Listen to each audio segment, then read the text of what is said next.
Ini 10 IPS. 11 10 lagi.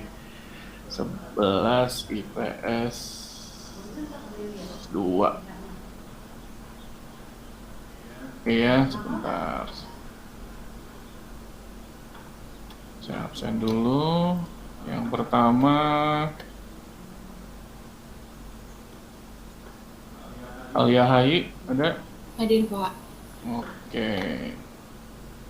Yang kedua Amalia. Amalia ada? Hadir. Oke, Ananda, Hadir, Pak. Anissa, Hadir, Pak. Ardelia, Hadir, Pak. Ayu Sekar, Hadir, Pak. Bimo, Desrina. Hadir, Pak. Oke, Desrina, Hadir, Pak. Lulu. Hadir, Pak. Oke, akhirnya saya dengerin suaranya Lulu. Galih. Galih mana Galih? Galih, Ibrizi. Mirza. Hadir, Pak. Mirza, oke. Arta, Hadir, Pak. oke. Arjuna,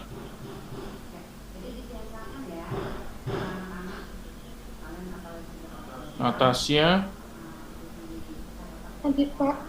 Nuriski,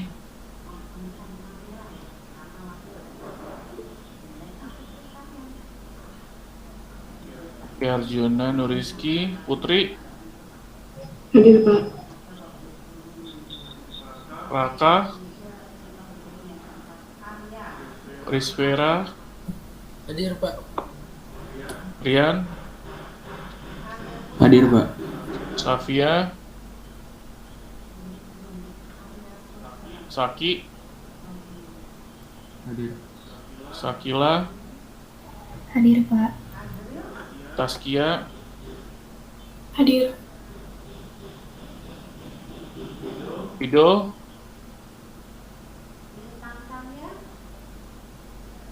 Fido mana Fido?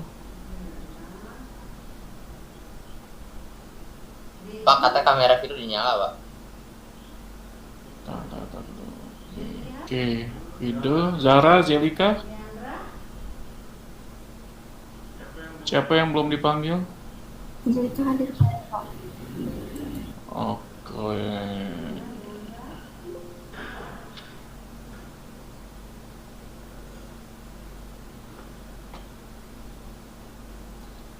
Ya, sebelum kita mulai kita berdoa dulu yuk. Pak, Yuk, siapa? tadi Nuriski lagi mati lampu. Oke, siap. Yuk, sekarang kita berdoa lagi yuk. Kita mulai. Siapa yang bisa mimpin? Yang mau bersedia mimpin?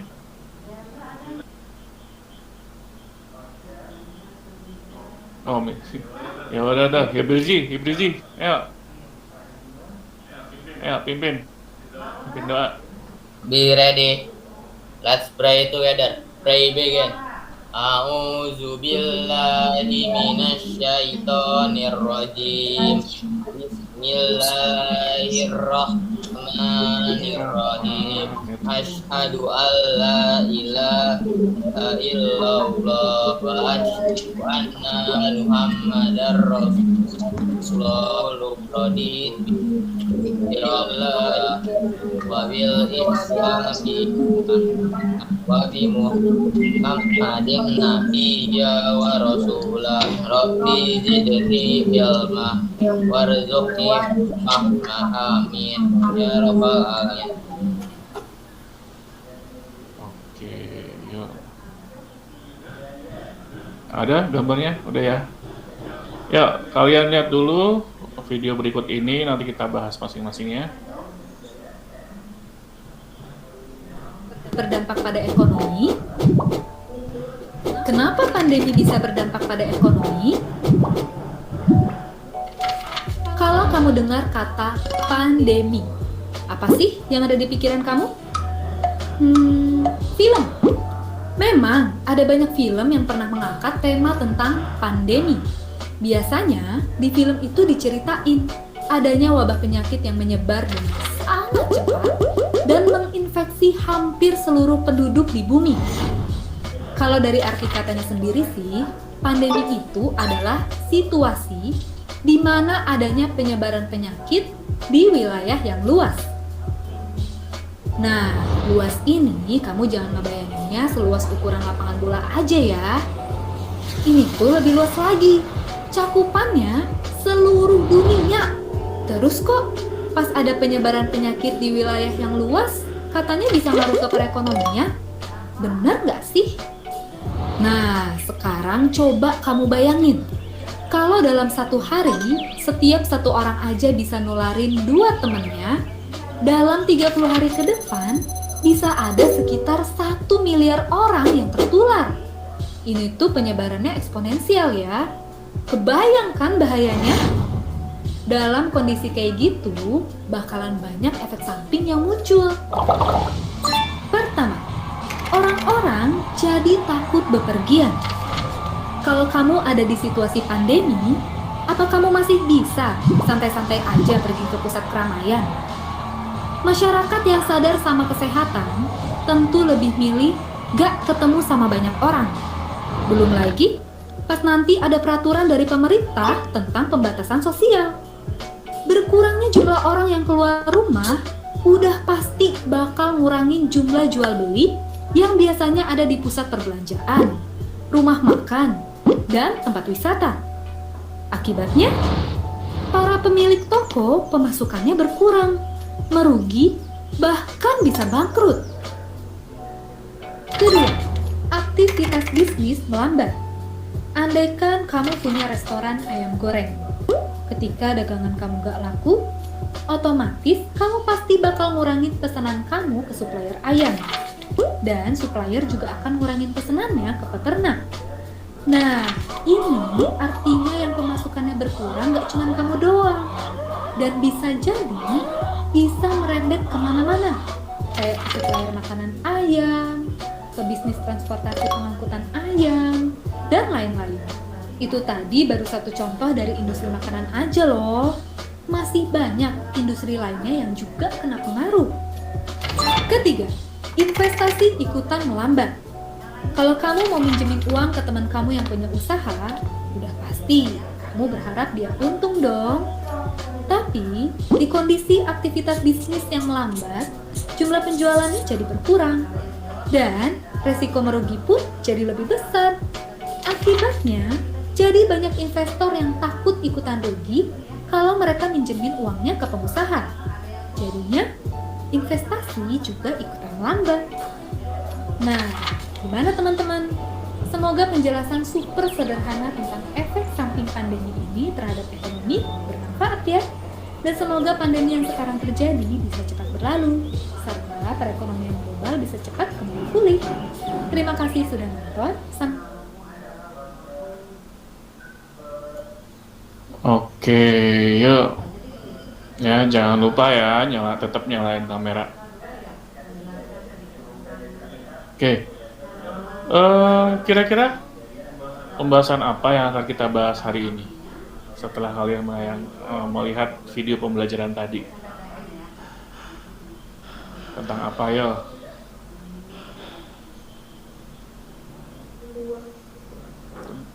Ayo, siapa yang bisa? Yang mau nyoba siapa? Ananda?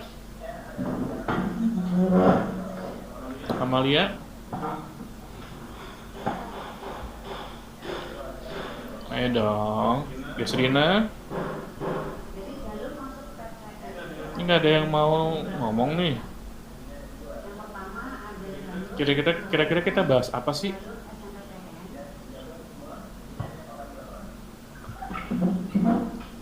Ini gimana saya mau ngasih nilai kalau nggak ada yang mau ngomong?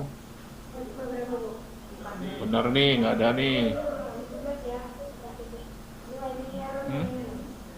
Ayo. Tadi pembahasannya ngomongin apa sih? Video tadi membahas tentang apa sih? Dampak dari COVID. Dampak dari COVID. Oke, Desrina. Dampak dari COVID. Nah, ya Mirza, oke. Terus dampak itu berpengaruh terhadap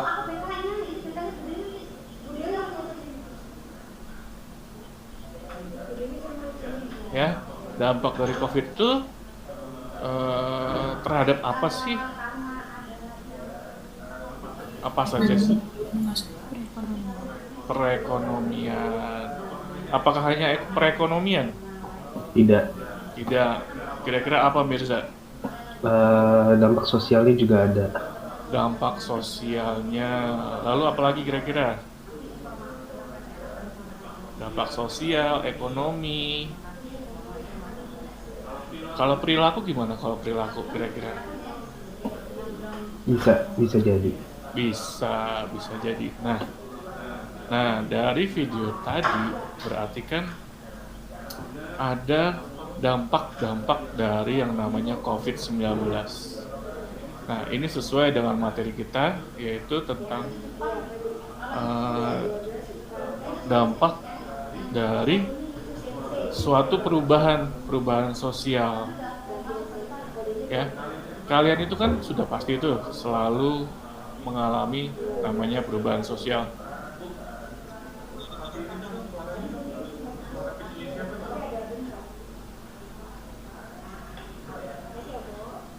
Ya gitu ya. Nah, nih saya mau share screen PPT-nya dulu ya.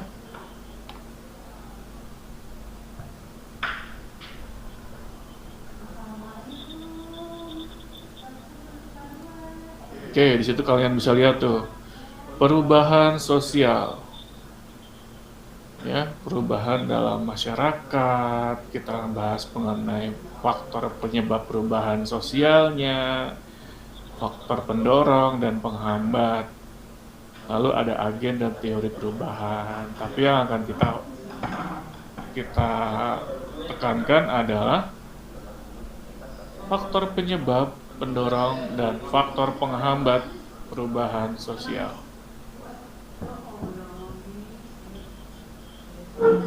Ya, tuh, bentar. Nih, apa yang dimaksud dengan perubahan? Perubahan adalah segala sesuatu pada lembaga kemasyarakatan yang mempengaruhi sistem sosialnya, nilainya, sikapnya, dan pola perilaku. Ini semua materi udah kita bahas di kelas 1 ya. Nilai dan norma, ada sikap dan pola perilaku. Di kelas 1 sudah kita bahas. Oke, nih. Faktor penyebab perubahan sosial. Tadi kasus yang kita bahas adalah mengenai COVID. Itu adalah salah satu penyebab perubahan sosial. Nah, sekarang gini. Faktor yang pertama yaitu tentang lingkungan fisik. Kira-kira lingkungan fisik apa sih? Pembahasannya tentang apa sih lingkungan fisik? Ayo, kira-kira dari gambar itu tuh, kan ada gambar tuh. Kira-kira apa tuh? Lingkungan fisik. Kelihatan nggak? Kelihatan, Pak. Ayo. Kira-kira apa? Itu ada genangan air. Berarti biasanya berhubungan dengan Banjir. banjir. Ketika banjir bagaimana? Adakah terjadinya perubahan? Ada. Ada. Ya kan? Adakah faktor yang mempengaruhi perubahan itu dari banjir itu? Ada kan tadi? Misalkan gara-gara banjir dia tidak bisa bekerja, misalkan seperti itu, ya kan? Terus akibat ini deh yang sekarang tadi tuh COVID, berarti kalau berhubungan dengan lingkungan apa nih? Oh, adanya pembatasan ya kan? Pembatasan sosial, PPKM, ya kan? Kalian dilarang berpergian dulu, misalkan seperti itu. Nah, itu juga berpengaruh tuh terhadap perubahan sosial, ya. Yang kedua, adanya penemuan baru. Nah, penemuan baru kayak gimana nih? Ada inovasi, ada teknologi. Oh, sekarang itu dari transportasi misalkan, ya. Kalau dulu naik angkot, sekarang sudah pakai kendaraan pribadi. Bahkan sekarang sudah mulai kendaraan pribadi itu ditinggalkan, menggunakan angkot lagi tapi skala besar. Di situ sudah mulai ada MRT, ada ALT, ya kan, ada busway gitu kan. Itu kan ada angkutan umum berskala besar. Lalu selanjutnya di sini nih ada namanya perubahan jumlah penduduk. Nah, ini efek dari pandemi berasa di sini nih. Efek pandemi, efek COVID, yaitu perubahan jumlah penduduk. Mengapa ke sini? Coba kalian cermati di berita-berita. Berapa orang yang sudah terkena COVID, berapa orang yang sembuh, berapa orang yang meninggal karena COVID. Nah, di situ ada perubahan jumlah penduduk yang mengakibatkan perubahan sosial. Ya kan, seperti itu. Lalu yang terakhir, penyebabnya mungkin juga karena perubahan lembaga sosial.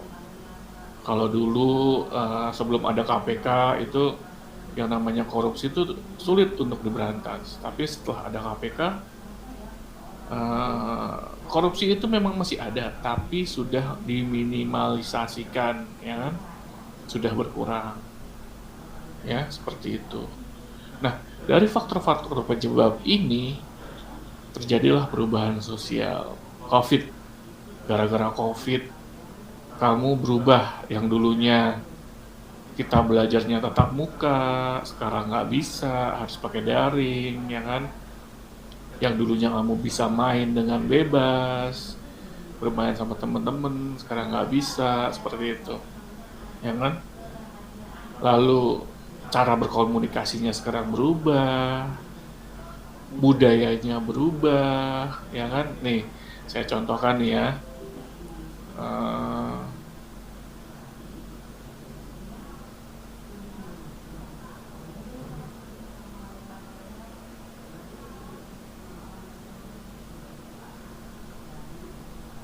Nah, saya cari gambarnya dulu. Oh, ini.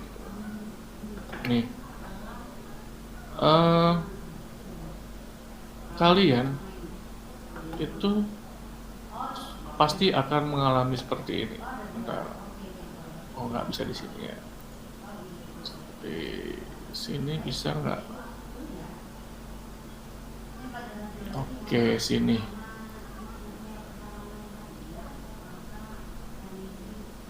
Nih, bisa kalian lihat?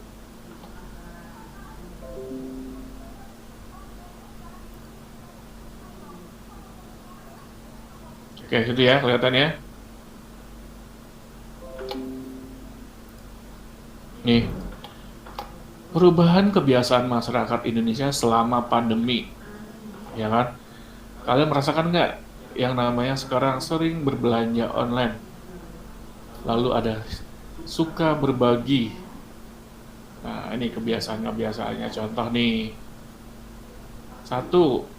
Sering berbelanja online. Ya kan, ini data aja. Yang dulunya kalau apa-apa itu kita pasti jalan kan. Sekarang ya ini. Apa-apa online. Lalu, karena COVID itu sendiri, jadi suka makan makanan sehat. Supaya apa? Karena COVID itu menyerang kesehatan kalian. Maka di sini kalian sudah mulai jadi suka makanan sehat. Ya kan? sering minum vitamin, ya kan, makannya bener, 4 sehat 5 sempurna gitu misalkan gitu. Nah, tapi juga gara-gara pandemi juga ini nih, jadi malah suka ngemil, ya nggak? Berasa nggak kalian? Yang biasanya jarang ngemil di rumah, gara-gara pandemi di rumah doang, akhirnya ngemil seperti itu, ya kan? Nah, kebiasaan ngemil ini juga sebenarnya malah bertolak belakang dengan makanan sehat seperti itu, ya. Oke. Lalu yang keempat, di sini ada survei menyatakan bahwa makan siang itu lebih banyak, ya. Makan siangnya itu lebih banyak.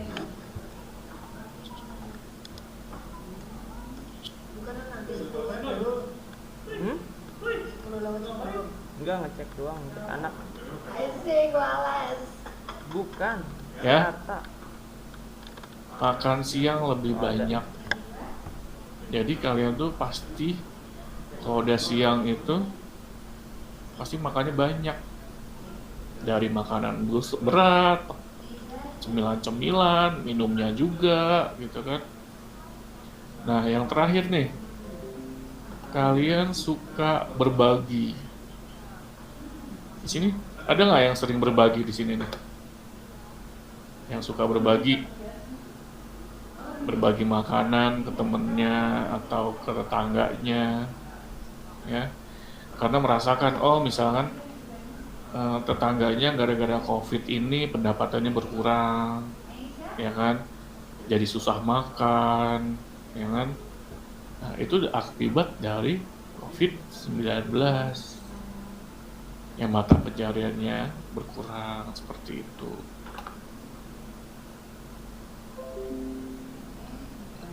Ya, oke.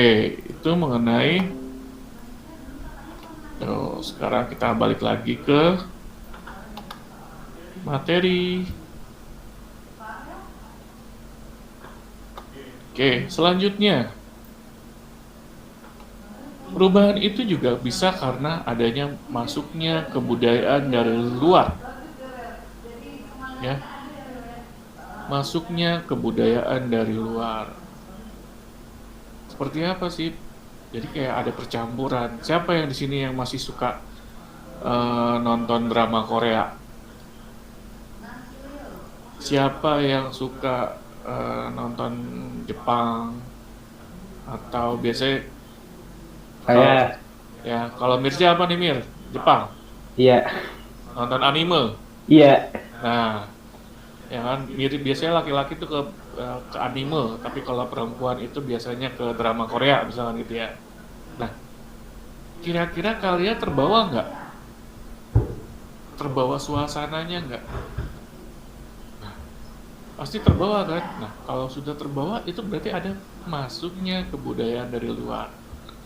Kalian ikut bercampur, ya kan? Ikut-ikutan. Siapa yang kemarin ikut-ikutan tuh yang lagi heboh itu apa? BTS ya? BTS meal ya? Yang di McD ya? Siapa coba di kelas ini yang ikut-ikutan? Beli? Ada nggak? Saya Nah, Zahra. Dapat nggak Zahra? dapat Pak. Dapat. Nah, itu apa? Itu juga akibat dari yang namanya masuknya kebudayaan dari masyarakat lain. Jadi kamu karena kamu menerima budaya dari luar, akhirnya masuk ke kamu, ikut-ikutan seperti itu. Ya. Selanjutnya di sini ada pemberontakan atau revolusi seperti itu, ya. Nih, pemberontakan di sini apa? Macam-macam, ada peperangan, ada pertempuran dan segala macamnya, revolusi atau yang sekarang lagi terjadi nih. Yang sekarang lagi terjadi yang lagi heboh di mana? Siapa yang tahu? Dengar cerita nggak? Dengar berita nggak? Semingguan ini dapat cerita nggak? Ayo. Yang di Afghanistan itu kan sih. Iya, betul sekali Desrina. Yang di Afghanistan.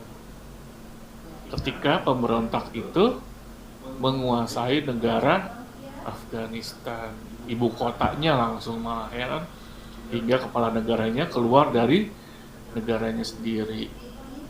Nah ini yang akan mengakibatkan namanya perubahan sosial ya. Peperangan sama ya, pertentangan juga sama. Intinya yang tiga ini sama nih. Ya, cuma dibedakan. Kalau revolusi pemberontakan itu biasanya atas sebuah negara. Kalau peperangan itu biasanya antar negara. Kalau pertentangan itu yang ada di dalam masyarakat. Jadi kayak misalkan kalian misalnya suka tawuran gitu kan. Nah, ini di pertentangan atau suka berantem gitu. Nah, ini adalah pertentangan dalam masyarakat. Oke? Oke.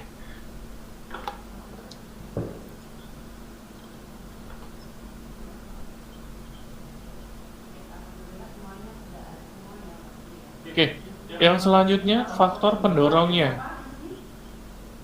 Ya, faktor pendorong dari perubahan sosial. Satu, sikap mudah menerima hal-hal baru. Tadi tuh, yang Mirza Desrina lakukan. Menerima hal-hal baru, menerima anime, menerima drama Korea, menerima apa tuh? Yang BTS itu apa sih? Grup musik ya? Apa ya? Des. Iya Pak, boyband. Oh, boyband ya. Nah, gara-gara boyband kan. Nah, itu adalah sikap menerima hal-hal baru. Ya.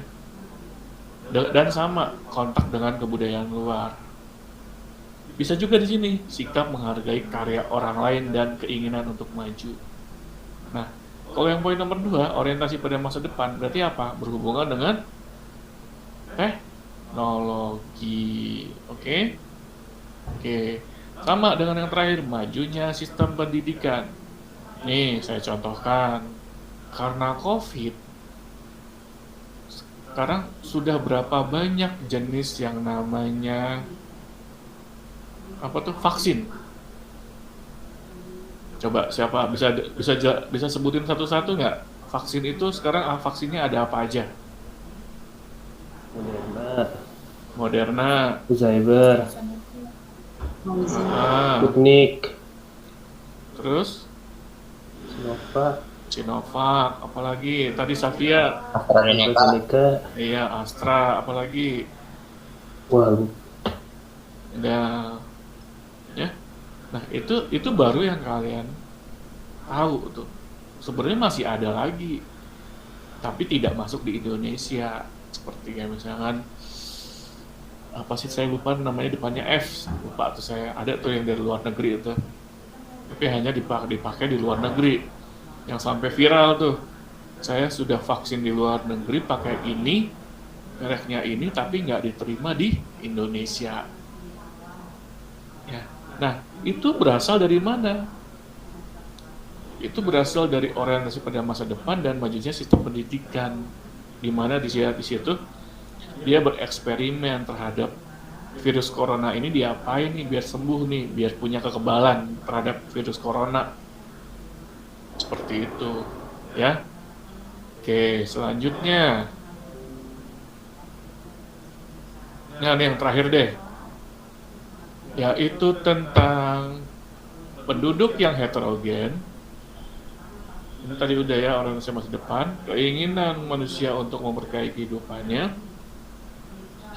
toleransi terhadap perilaku menyimpang, dan yang terakhir adalah sistem stratifikasi sosial yang terbuka.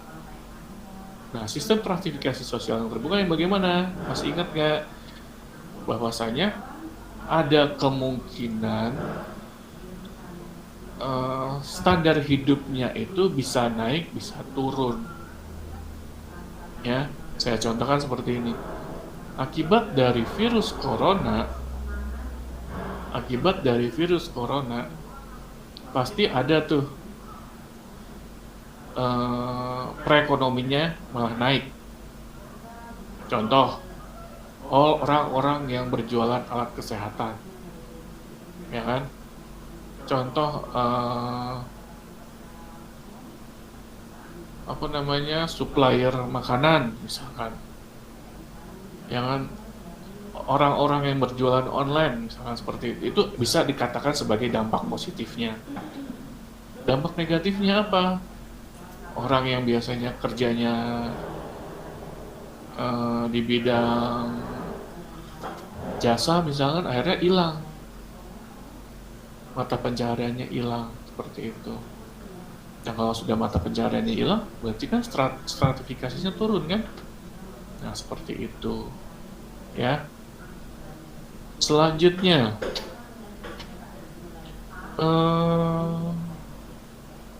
penduduk yang heterogen, saya tanya dulu. Penduduk yang heterogen yang seperti apa sih? Yang beragam. Yang beragam, yang banyak itu ya, seperti gambar samping ya. Di mana Indonesia itu mempunyai keragaman budaya, keragaman suku, bangsa. Ada suku dari Sumatera, Jawa, Kalimantan, Papua, Nusa Tenggara, ya kan? Banyak seperti itu. Nah, itu juga bisa mendorong namanya perubahan sosial. Oke. Sampai sini. Sampai sini ada pertanyaan kah? Karena nanti habis ini saya akan membuat diskusi kelompok, di mana di sini kan ada totalnya berapa tadi ya? Total kelas kalian ada berapa? 27 ya? 27 itu dibagi 9 apa dibagi 3 ya? Misalnya dibagi 9 deh, bagi 9. Nah, saya nanti akan membaginya di dalam Google Classroom. Nanti akan ada cara-cara bermainnya di situ untuk kita berdiskusi tentang faktor penyebab dan faktor penghambat perubahan sosial. Nanti saya ingin kalian berdiskusi di situ di Google Classroom dengan contoh-contoh yang saya berikan, ya. Nanti pembahasannya akan kita lakukan di pertemuan yang akan datang, seperti itu. Oke, sampai sini ada pertanyaan nggak? Ayo, saya mau nanya nih, kalau enggak